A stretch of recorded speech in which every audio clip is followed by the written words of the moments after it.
The Sunk Cost of the Islamic Illusion. Daniel Greenfield's column for Tuesday, July 10th, 2012.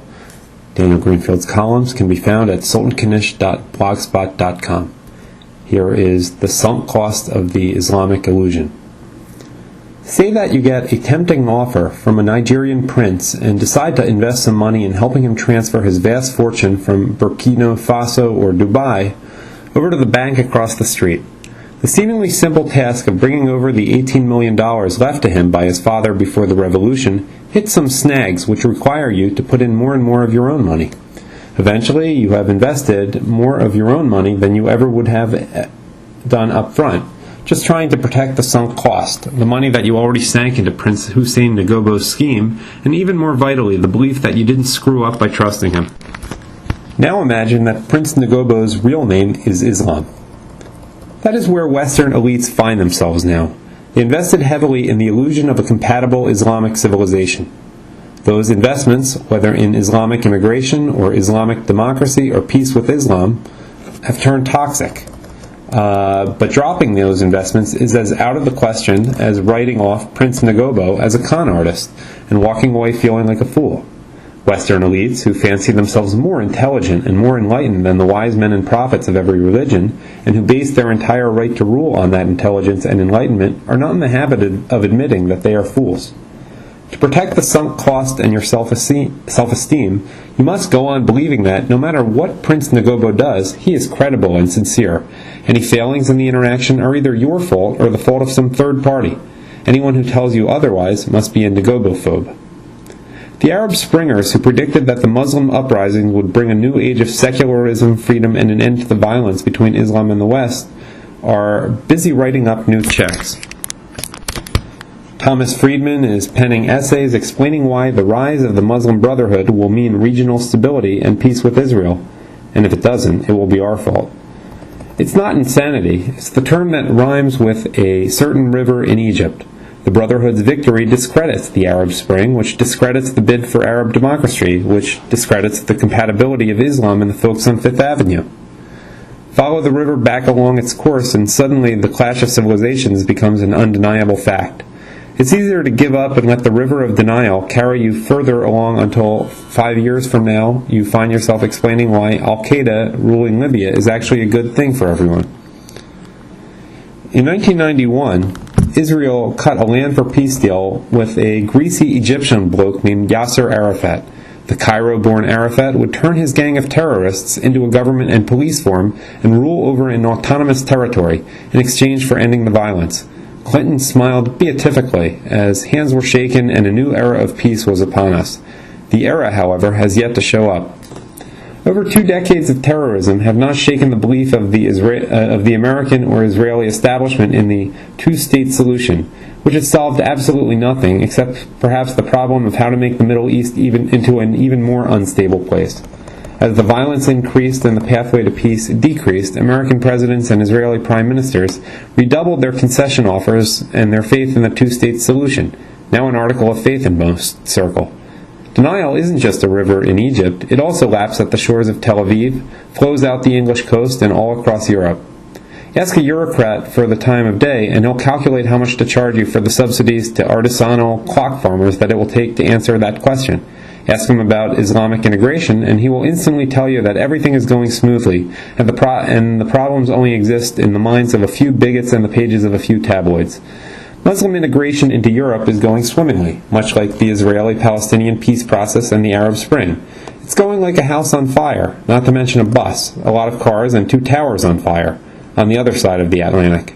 Whatever problems there are, as with the peace process and the spring process, are undoubtedly the fault of someone who isn't a Muslim. The Arab Spring and the peace process presumed that disempowerment was the cause of Muslim violence and that, conversely, empowerment was the solution.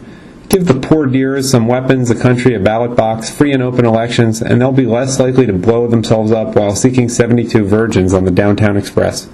Instead, empowering people who were violent while disempowered only made them more violent. Some of the best minds in 2 hemispheres are engaged in seeking a solution to this paradox, which isn't a paradox at all, but rather a straight-line projection. If Abdul is beheading people when all he has to work with is a sword, then, if you give him a gun, he will start shooting them instead. If he's blowing up buses when he only has a terrorist group, he will blow up countries when he has a country. Empowering Abdul does not diminish his grievances because his grievances are a function of his capacity for violence. Increasing his capacity will increase his grievances until the entire world is on the wrong end of his empowerment scimitar. The liberal projection that Abdul plus power plus money plus bigger guns equals peace made as much sense as Prince Nagobo's story about his transfer fees being cursed by witches. But, as the song goes, you gotta have faith. Some of the things that we have faith in are bigger than us, and some are just us. Those who put their faith in Prince Nagobo and in the benign nature of Islam are really putting their faith in their own instincts, trusting that they are right, even while looking into the eye of the wrongness. We rarely know a thing for what it is. For the most part, we know it only for what we want it to be. Our knowledge of the world is inseparable from our worldview and the machine of the ego which casts the shadows that projects our inner world on the outer world. The only way to avoid that trap is by studying consequences, by creating theories based on actual events, rather than manufacturing events based on theories. Most people project their own desires and motivations onto others. Americans assume that Muslims just wanted democracy, free enterprise, and apple pie. Muslims assume that Americans are conspiring to undermine them and destroy them through a Byzantine series of plots and conspiracies, because that is what they would do in our place, and that is what they are trying to do. The Eurocrats assume that Muslims wanted to be good multicultural socialists, because that is what they want them to be. They assume that the Arab Spring was the equivalent of Europe's own socialist monarchist movements, after having wrongly assumed the same thing about Arab socialist movements generations earlier. They assume those things because, just like Prince Nagobo's business partners trying to figure out how to call up Lagos, they wanted them to be true because of their own desires. The sunk cost of the free world into the illusion that Islam is benign, that it is a positive influence, and that it can be coexisted with is enormous. Even the dollar, euro, and shekel costs make the wildest frauds seem tame. The cultural cost is even greater. The mechanism of denial is that sunk cost, that faith which our political, cultural, and academic superiors have in themselves, in their probity, their insight, and their rational tools of scientific governance. Muslims dare not question Islam because they fear Allah. Liberals dare not question Islam because they fear being fools. If they were completely wrong about Islam, then what else were they also wrong about? Pull at one thread, and the whole dreamcoat dissolves, leaving behind a very naked emperor. The longer the fraud goes on, the more impossible it is for them to admit that they were wrong. What could have been tossed out after a year is an article of faith after 20 and undeniably after 40. To admit that you made a mistake right away is bearable, but to admit that your policy for generations has been utter moon-baked lunacy is inconceivable. The trouble with naked emperors is that everyone knows they are naked. Give people permission to point out the obvious, and they will commence pointing and laughing. The only way to keep from being made a mockery is by desperately maintaining the consensus that everyone knows the pants are there, even if you can't see them. Everyone knows that Islam is violent in the deeper parts of their minds, where common sense observations directly gathered from experience go.